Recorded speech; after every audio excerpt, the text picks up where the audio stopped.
You've never seen anything like this. This woman is trying to escape her own husband. He chases her through their parking garage and keeps attacking her in the elevator. This sickening early morning footage is the last time you'll see Tatiane Spitzner alive. Let's recap.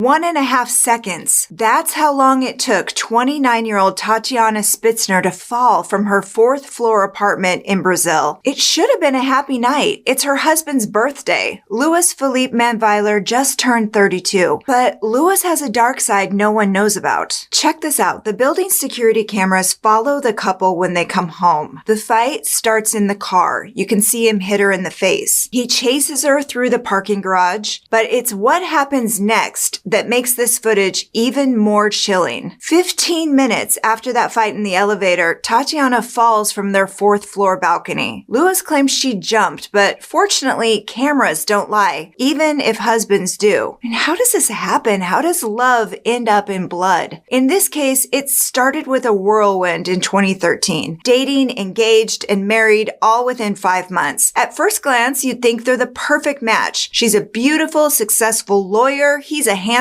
professor, but Louis is very different from his wife. She has a big family and a ton of friends. He's more of a loner. She's generous and happy. He's controlling and jealous. The emotional abuse started right away. The couple lived in Germany for a short time while Louis got his PhD. Tatiana's sister remembers him being really rude and aggressive. He'd come home angry and take it out on his wife. If she bought something without his permission, he'd destroy it. If she wore an outfit he didn't like, she had to get rid of it. He especially loved humiliating his wife in front of other women. So when they moved back to Guarapava in southern Brazil, Louis started teaching human biology at a university, which is fitting because he was a gym rat who used steroids to bulk up. Tatiane told friends she was afraid of him, that he hated her to death. She wanted out, but she was scared of what he would do to her if she left. July 21st, 2018, Tatiane wants to look perfect for her husband's birthday party. The last thing on her to-do list is getting her nails done, but you know how that is. The salon's running behind, the technician's a little slower than normal, traffic's bad on the way home. It all adds up to her coming home late. Now they're supposed to be meeting friends at a restaurant,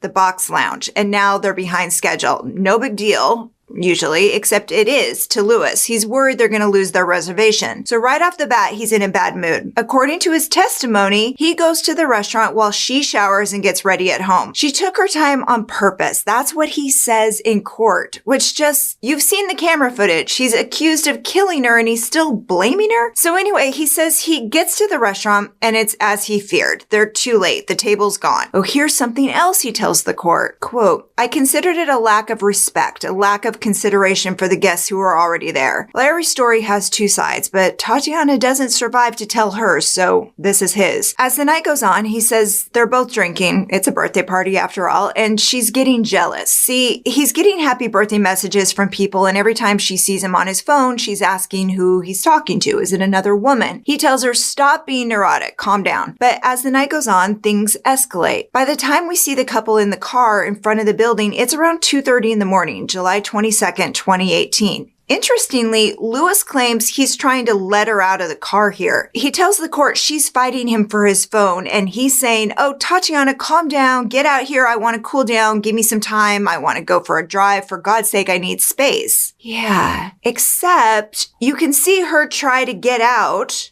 The door opens, and him dragging her back in after punching her in the face. Well, Louis is trained in jiu-jitsu. He's also twice her size. It takes a real scumbag to beat up on someone smaller than you, no matter who you say started it. Next, you see Louis and Tatiane in the parking garage. He stops the car, gets out, rips her out of the passenger seat. He shoves her away, then presses her up against the car with his hands around her throat. Next, you see Tatiane running for her life. Minutes later, Louis is back in the elevator. Except it's much too late to try and spin this crime scene. Neighbors heard her body hit the sidewalk and saw him pick her up. The police are on their way. Meanwhile, Louis heads down to the parking garage and drives away. Later that morning, the cops respond to a car accident about 185 miles outside the city. Louis crashed on the highway. Police think he was trying to flee to Paraguay. When they asked him why he ran, he says he was too disturbed by the image of his wife falling to her death. Except except the autopsy says otherwise. For one thing, her hyoid bone is broken. That's that handy body part in the front of your neck. You can feel it if you put your fingers where your chin and your neck meet and then swallow. The thing is, it's almost impossible to break it accidentally, but if your hulking husband has his hands around your throat trying to kill you, it will break. Doctors found hand and fingerprints around Tatiana's neck. They think she was dead before she hit the ground,